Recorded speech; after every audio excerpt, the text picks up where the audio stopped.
knows what this is? It looks like an falling. Is that the World Trade Center? Someone jumping off of this. The World Trade Center in the background. Yeah, I knew that. One of the most disturbing images that a photographer has taken from that day. 9/11 is very symbolic to a lot of people, and it's just something that some people, I don't know, I mean, it kind of creeps me out a little bit. It's just amazing. No one knows for sure if this man is dead already in this picture, or if he's just that calm. Nonetheless though, that picture is just, they call it the falling man, and like I said, the photographer took it. I think he was from CNN. And he just took the picture. It was a random shot of the World Trade Center, and it just so happened that he caught that man falling. The one year that on the morning of 9/11/2001 was when, you know, the World Trade Center would cease to exist. There are plenty of photos like this one, but this one really, it just really, really sucks. I'm going to be discussing the different parts that led to, from building it to destroying it to what happens next. And it's not that boring, I hope, so just stay with me. The towers were built by a designer named Minoru Yamasaki. The building took place from 1966 to April 4th, 1973, and that's a long time. But it was totaled at $1.1 billion, and at the time it was obviously a lot. If it's a lot now, you can just imagine that. It was 1,400 feet tall each tower, and they were each 110 stories. And from there, they just started leasing out different stories, different offices in there to include daycares, restaurants, and a whole bunch of other things. This is what it looked like before it was destroyed. Pretty monumental. Before the Sears Tower, these were the tallest buildings on this side of the earth. And the Sears Tower was built years later, or finished years later, and it became the tallest one on this side. So this is the plan, how it was. This is the North Tower and the South Tower, and then I think that one up there is the one that collapsed after these two fell. Obviously, everything in that section just was pulverized after they all collapsed. Excuse me. And all that now is just. I'll come to it. It wasn't the first attack of its kind. On February 26, 1993, there were 4 men that had loaded 1.1 tons of explosives onto a van, drove under the WTC, and they just walked out like if nothing happened. Cameras caught everything, and minutes later, it just blew up. 10 people were killed, and they injured many others. There was a 200-foot hole. There was $300 million worth of damage, and up until now, it's still all that right there at the top. All this up here were like businesses, and everything else underneath was just parking.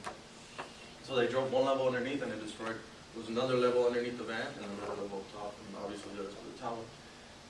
And it just destroyed all 3 levels and made this 200-foot crater, and a bunch of businesses were gone, and they were all sentenced to they were all sentenced each to 240 years in prison, and they found 2 more in 1997 that were convicted of helping, and they were sentenced to, I believe it was 90-some years each, and they really had no chance, considering that they had all these, they had over, 1,000 pieces of evidence, and that's more than enough to convict them, aside from the 207 witnesses that they had going against them. And it's just amazing that, you know, this trade center can withstand so much. It's not the only one of its kind either. There are many of them across the world, but this one stands out because we are like pretty much the epicenter of business. Everyone wants to trade with us, and we want to trade with everyone. And on 9/11, it withstood another terrorist attack. American Airlines Flight 11 and United Airlines Flight 175 were both going to LA. They were both Boeing 767-200, and they each carried 11 crew members, and Flight 11 carried 56 passengers, and one of the 175 carried 81.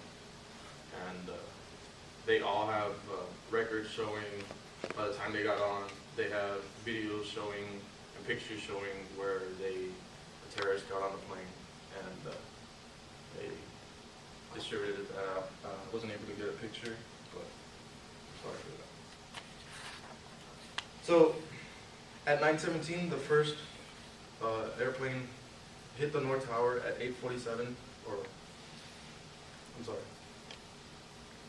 Yeah, the first one hit the North Tower at 8:47. That was Flight 11, American Airlines, and it was followed by Flight 175, and it hit at 9:03. Pretty much people. There was a man taking video of World Trade, the street right underneath the World Trade Center. It was like blocks away. I'm sure you guys have seen this. And he's just taking a documentary for, I forgot what company. And you can hear the planes above, and he turns around, and as soon as he turns around, you can see the plane hit the side of the building, and everyone starts panicking. Pretty amazing. By 9:17, the FAA closed the New York City tunnels and bridges and airports, and by 9:40, for the first time in flight history, they had closed the air traffic. By 9:55, the South Tower collapses, and it's followed by the North Tower at 10:28. At 11 a.m., Mayor Rudy Giuliani orders an evacuation of Manhattan and the headquarters building for the UN.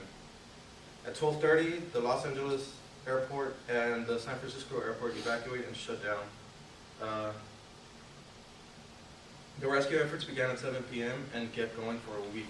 The city then declared at 7:45 that half of 400 firefighters and 58 police officers were still missing. And the 9/11 memorial, as we speak, that's what it's going to look like. It's the biggest man-made waterfalls, and it's an acre worth of pools.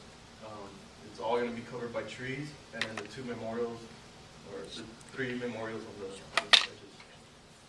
That's what it looks like now, and it just shows, you know, what we have been able to overcome as far as the attacks.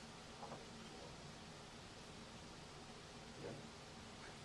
That's how it looks like now, or that's what it's going to look